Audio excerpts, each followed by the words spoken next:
విశ్వేశలింగమై కనికరించరా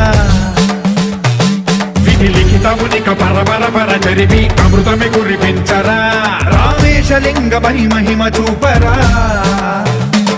పలు శుభములగని అభయముని లిఖితము సతతము అందించరా